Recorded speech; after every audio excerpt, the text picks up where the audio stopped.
다 함께 사도신경으로 우리의 신앙을 고백하시겠습니다. 나는 전능하신 아버지 하나님 전지의 창조주를 믿습니다. 나는 그의 유일하신 아들 우리 주 예수 그리스도를 믿습니다. 그는 성령으로 잉태되어 동정녀 마리아에게서 나시고 본디오 빌라도에게 고난을 받아 십자가에 못 박혀 죽으시고 장사된 지 사흘 만에 죽은 자 가운데서 다시 살아나셨으며 하늘에 오르시어 전능하신 아버지 하나님 우편에 앉아 계시다가 거기로부터 살아있는 자와 죽은 자를 심판하러 오십니다. 나는 성령을 믿으며 거룩한 공교회와 성도의 교제와 죄를 용서받는 것과 몸의 부활과 영생을 믿습니다. 아멘. 찬송가 425장 찬송 함께 부르시겠습니다.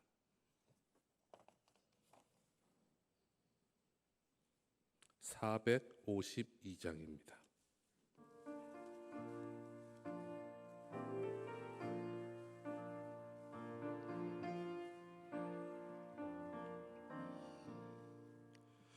내 모든 소원 기도의 제목 예수님 닮기 원함이라. 예수님 형상 나 입기 위해 세상에 보아 아끼잖네. 예수님 닮기 내가 원하네.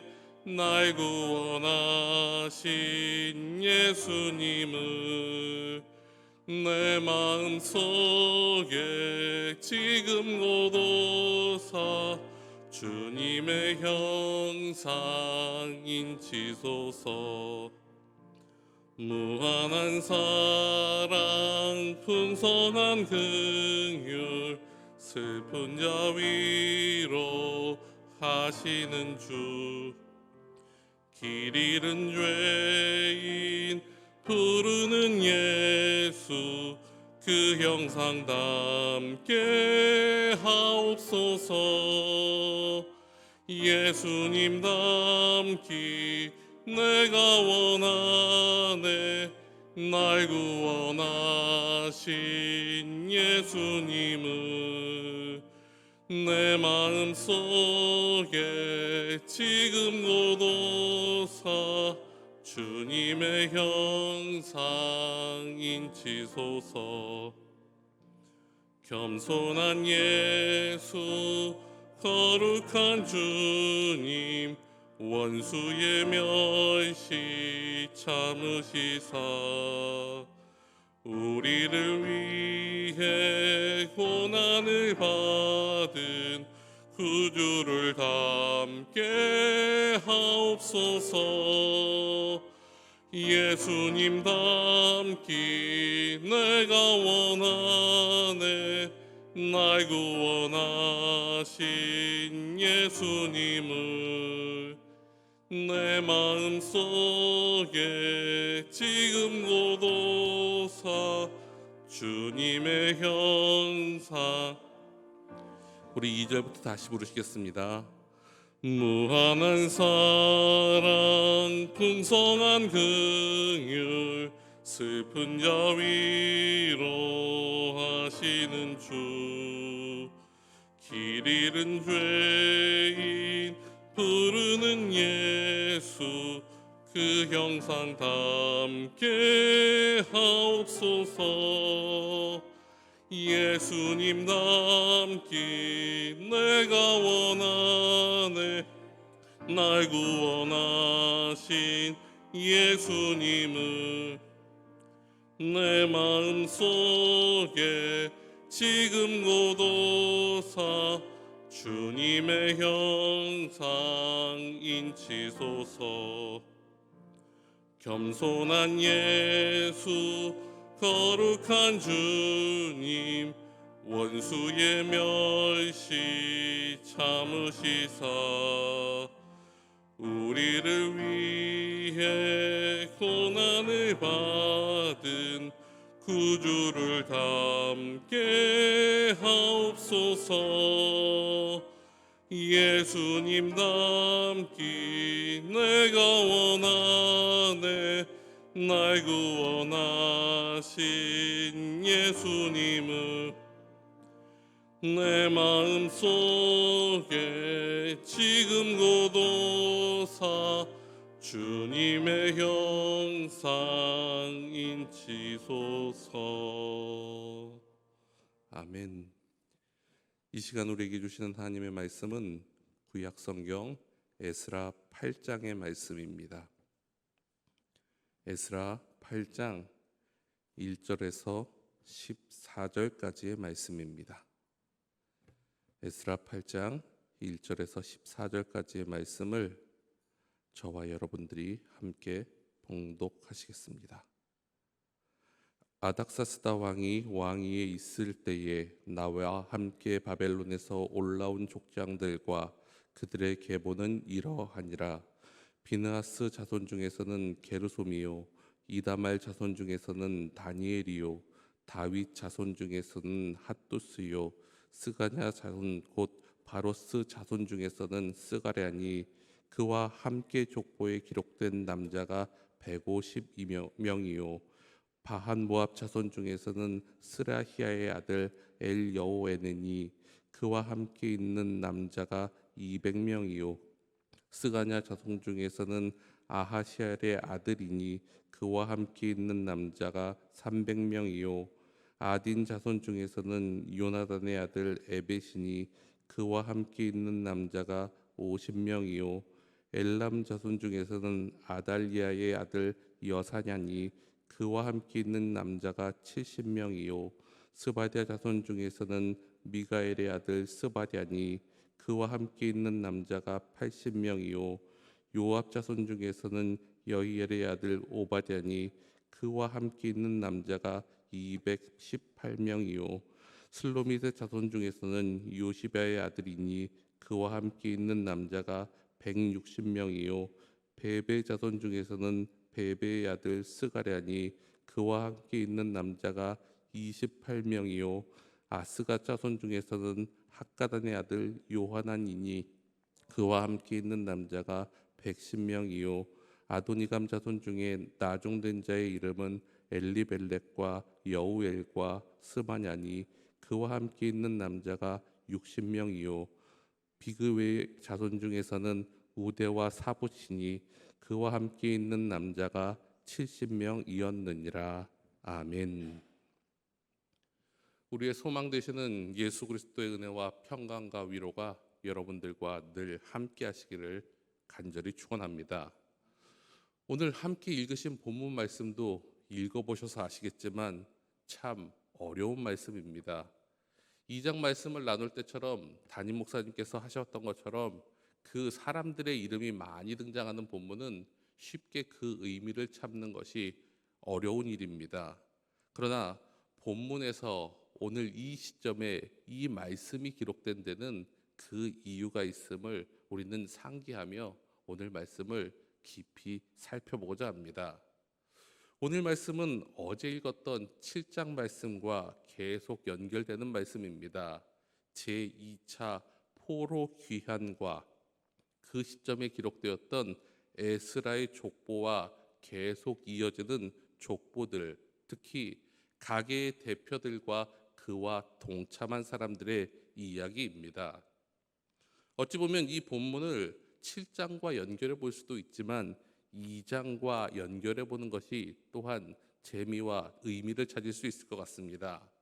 2장의 제1차 포로 귀환자들의 말씀과 마찬가지로 지파별 이름이 기록되어 있는 것이 아니라 가계별 이름과 대표자의 이름이 그리고 그 숫자가 기록되어져 있습니다. 특히 2절에는 제사장 가계를 기록한 것 이외에는 2장에 등장하는 이름들과 매우 유사한 이름들이 반복되고 있음을 우리는 발견하게 됩니다. 이를 통해서 아마 바벨론 포로에서 귀환했던 가문의 명단들을 살펴보면 많은 사람들이 누적된 범죄로 인해서 그들을 징계하셨던 하나님의 역사 가운데서 하나님이 그들을 특별히 사랑하시고 보존하셨던 은혜가 그들의 삶 가운데 머물렀던 자들이 하나님을 배반하지 않고 이 시점에서 자신의 모든 것들을 내려놓고 하나님이 부르시고 말씀하시는 그 시점에 단행되고 그들과 함께 돌아오고 있음을 우리는 발견하게 된다는 것입니다. 다시 말해서 그들이 평소 어려운 시기에 가지고 있었던 믿음의 자세와 신앙의 자세들이 하나님이 부르실 때 순종함으로 표출되고 있는 것이 바로 오늘의 말씀의 의미라는 것입니다. 결국 에스라를 시작으로 시작된 이 선민 공동체는 이 공동체의 주체이자 회복의 주체들이 어떻게 살아가야 하는지를, 그리고 어떻게 하나님을 의지해야 하는지를 우리에게 구체적으로 알려주기 위해, 그리고 그렇게 사람들이 살았던 사람들이 누구인지를 밝혀줌을 통해 우리의 믿음을, 또한 우리도 이렇게 살아가야 함을 이야기하는 것입니다. 오늘 본문에는 공통적으로 반복되는 형식이 등장하고 있습니다. 누구의 자손 중에서는 누구이니 그와 함께한 남자가 몇 명이요? 라는 표현이 계속 반복되고 있습니다. 그러나 분명 예외적인 부분도 등장합니다. 앞에서 언급했던 것처럼 제사장 가게나 다윗의 가게는 조금 특별하게 서술되어 있습니다. 그 외에도 5절과 10절에 보면 야하시엘의 아들과 요시바의 아들은 그의 이름이 전혀 기록되어 있지 않는 특이한 점을 발견하게 됩니다. 이 부분에 대해서 학자들은 두 가지 견해를 이야기합니다. 첫 번째 의견은 원래는 기록되어 있는데 필사 과정에서 누락되었다라는 시점과, 다른 한 견해는 일부러 의도적으로 저자가 이 모든 일들을 시도했다라는 것입니다. 후자의 입장에 따르면 이 돌아올 때의 명단을 12가게만을 북각시켜서 이스라엘 지파의 12지파를 상기시켜 줌을 통해 제2차 포로기환이 이스라엘의 12지파로 상징되며, 이 12지파의 회복을 통해 하나님의 역사하심이 이스라엘을 회복하는 과정임을 다시 한번 알려주기 위한 방법이라고 그렇게 설명합니다. 앞선 2장의 말씀이 제1차 포로귀환자들을 통해서 일어난 사건들로서 그들이 돌아와 예루살렘에 단을 쌓고 제사를 회복했고 예루살렘 성전을 재건했으며 유월절을 성대에 지킴으로써 다시 한번 하나님이 이루신 출애굽 사건과 같은, 제2의 출애굽 사건과 같은 사건을 경험한 주역임을 나타냈다면, 오늘 본문에 등장하는 제2차 포로 귀환자들은 에스라와 그들이 돌아옴을 통해서 1차에서 완성하지 못한 영적인 일을 그들이 감당해야 됨을 우리는 보게 됩니다. 다시 말해서 1차 포로 귀환자들은 단지 건물로서의 하나님의 집을 재건하였다면, 이제 돌아오는 제2차 포로 귀환자들은 건물로서의 성전이 아니라 선민신앙 공동체로서의 하나님의 집을 재건하며 온전한 신앙 공동체로서 그 모든 것들을 이어가야 함을 말씀하고 있습니다. 먼저 1절의 말씀입니다. 아닥사스다 왕이 왕위에 있을 때에 나와 함께 바벨론에서 올라온 족장들과 그들의 계보는 이러하니라. 2차 포로 귀환이 있었던 시점을 아닥사스다 왕이 왕위에 있을 때라고 이야기합니다. 이것은 어제 우리가 함께 봤던 7장에서 언급되었던 아닥사스다 왕의 조서와 이 모든 것들을 연결시키고 있습니다. 아닥사스다 왕은 하나님의 감동하심을 입어 그들에게 조서를 내립니다. 하나님의 역사하심이 그들의 마음 가운데, 하나님께서 역사하심이 그들의 삶 가운데, 그리고 그 모든 것들이 함께 이루어진 섭리의 결과임을 나타내는 것이 이 말씀 가운데 함축되어 있다는 것입니다. 또한 이러한 섭리는 4절 말씀에 독특한 가문을 통해서 우리가 발전되고 있음을 살펴볼 수 있습니다. 4절의 말씀입니다. 바한 모압 자손 중에서는 스라히아의 아들 엘 여호에는이 그와 함께 있는 남자가 200명이요. 바한 모압이라는 뜻은 모압을 다스리는 자라는 뜻입니다. 다시 말해 이 가문은 지금 이 시대 페르시다의 시대에 명망과 영향력이 참 많았던 집안입니다.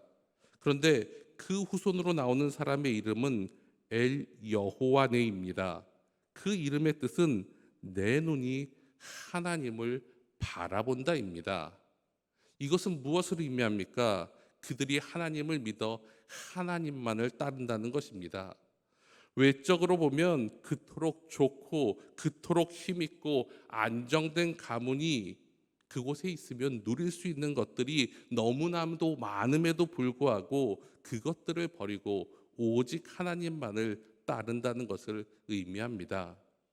모든 것을 내려놓고 어려운 길을 택하며 그것이 하나님의 뜻이라면 그 뜻을 바라본다는 것입니다.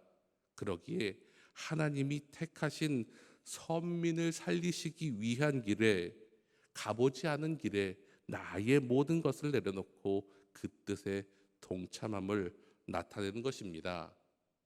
하지만 모든 이스라엘 백성이 이 귀한을 반긴 것은 아닙니다. 그렇기에 모든 사람들이 이 귀한 명령에 기쁜 마음으로 서로 먼저 돌아오기에 동참하거나 노력한 것은 아님을 우리는 본문을 통해 알 수 있습니다.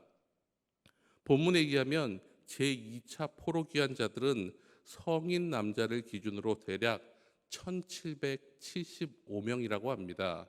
이걸 전체적인 숫자로 귀환의 숫자로 추정해 본다면 약 9천 명가량 됐다고 볼 수 있습니다.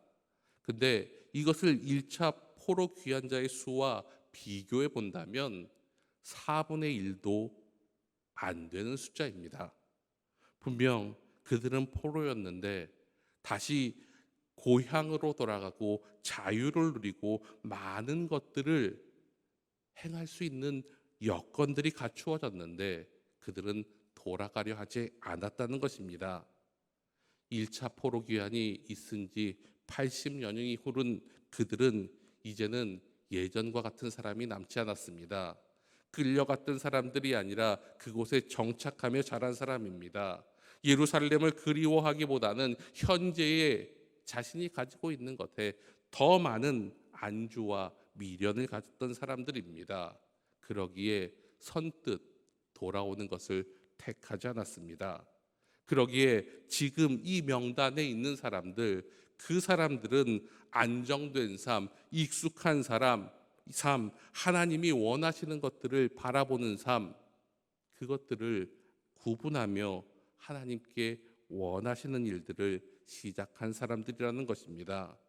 다시 말해 하나님의 뜻을 우선순위에 둔 사람, 바로 철저한 선민의식을 지키며 살았던 사람들, 그리고 그것들을 배웠던 1차 귀환자들의 후손만이 이 일들을 감당할 수 있었습니다. 이처럼 올바른 믿음을 지키는 것, 그리고 그것을 후손들에게 가르치는 것, 이 일은 매우 중요한 일입니다. 그것을 가르쳐야 그들이 영원한 생명을 지킬 수 있습니다. 그들이 온전히 하나님만을 바라볼 수 있고 그 일들이 가능할 때 그들은 믿음 안에서 살아갈 수 있습니다. 그리고 그 일은 믿음의 부모들이, 믿음의 선진들이, 이웃들이 하나님을 온전히 전하며 그 삶을 살아갈 때 이루어질 수 있다는 것입니다. 사랑하는 희성교회 성도 여러분, 하나님의 뜻대로 산다는 것은 쉬운 일이 아닙니다. 하나님의 뜻대로 산다는 것은 예수님과 함께 죽고 예수님과 함께 사는 것입니다.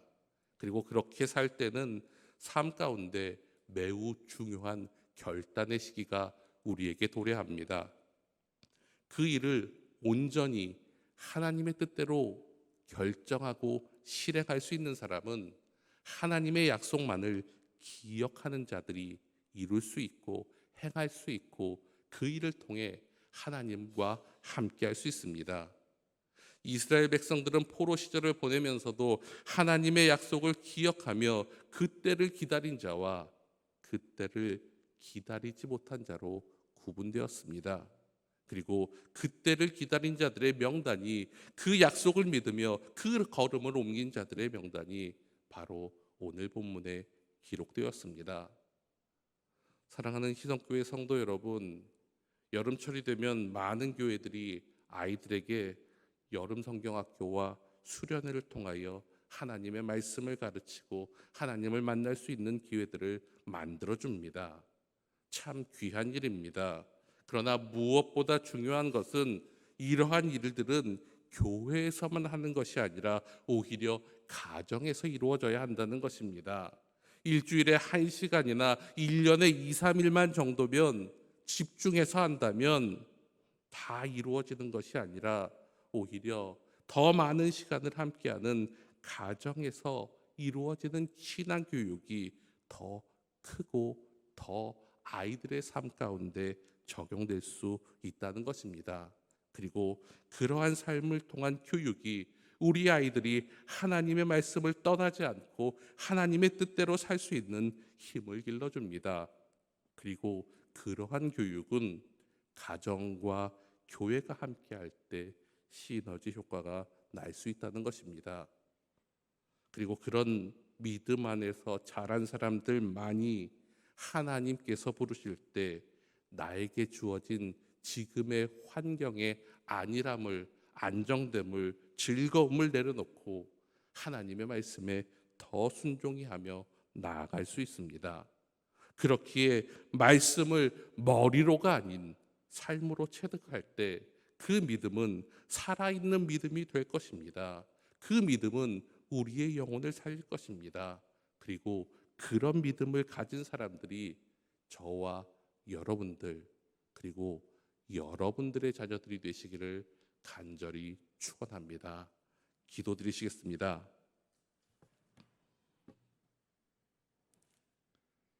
사랑의 하나님 아버지,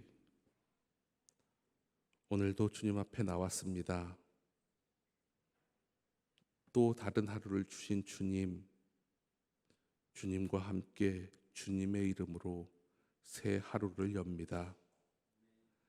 아침 일찍 일어나 우리의 입을 열어 내놓는 말이 주님을 향한 노래이게 하시니 감사합니다.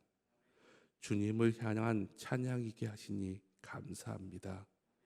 그리고 내 뜻을 구하는 것이 아니라 하나님의 뜻을 구하게 하시니 감사합니다. 하나님, 우리는 세상을 살아가는 동안 겉보기에는 그럴듯해 보이고 부족함이 없어 보이고 나름 힘도 있는 척해 보이며 살아갑니다.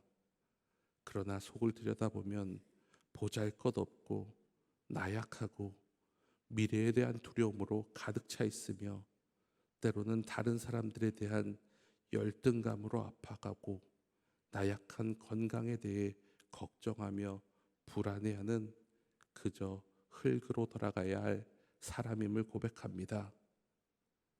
이런 우리를 주님께서 돌아봐 주시지 않으면, 우리에게 힘을 주시지 않는다면 우리는 그저 나약한 존재요 죄인임을 알고 있습니다. 그러기에 오늘도 주님 앞에 나와 주님의 뜻과 힘을 간구합니다.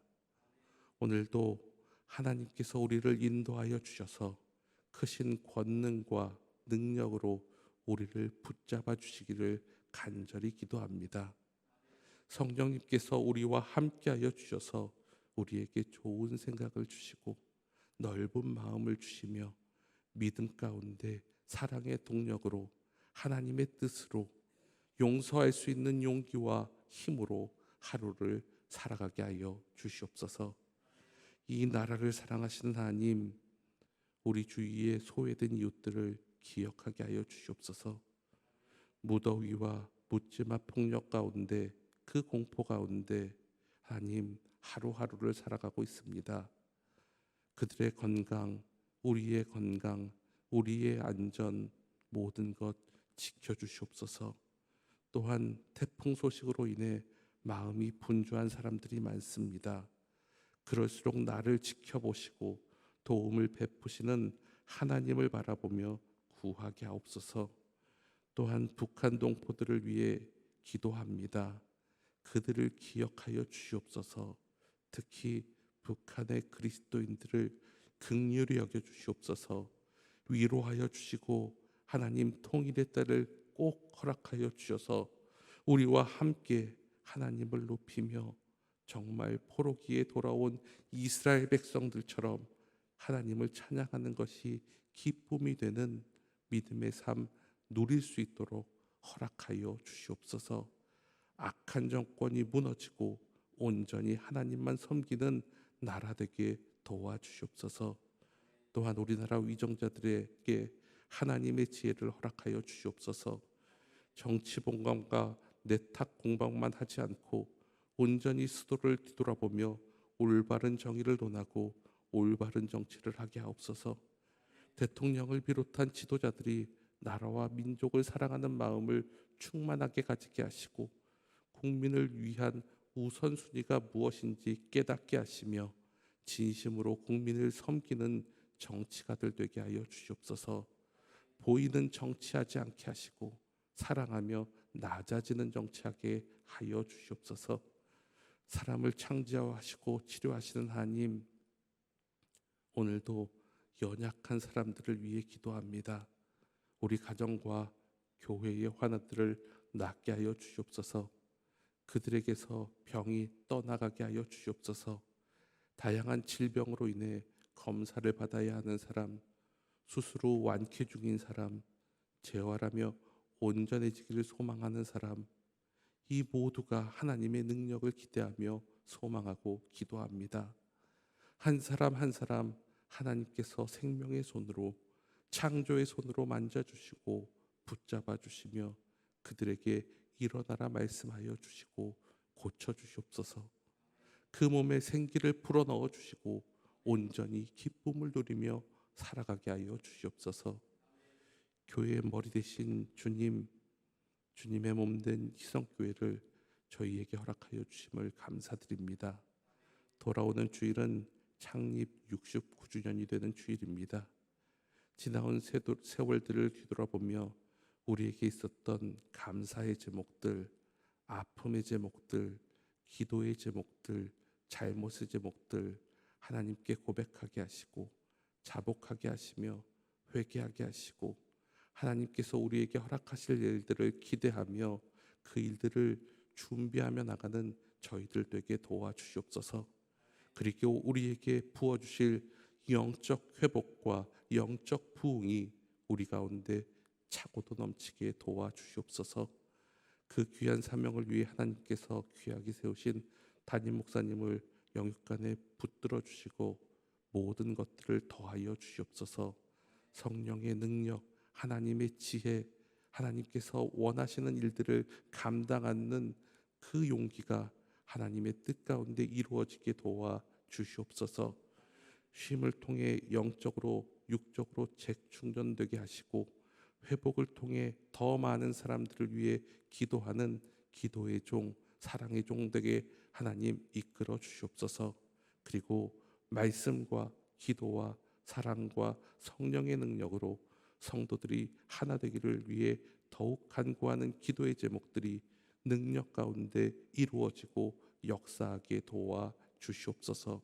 또한 목사님의 가정을 지켜주시고 모든 가족 모두가 주님의 일 함께 감당하는데 부족함이 없도록 채워 주시옵소서.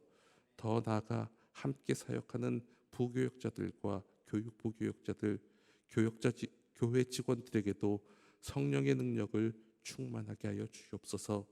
어려움 가운데서도 맡겨주신 사명들, 그 귀한 일들을 충성을 다해 감당하는 믿음의 사람들 되게 도와 주시옵소서.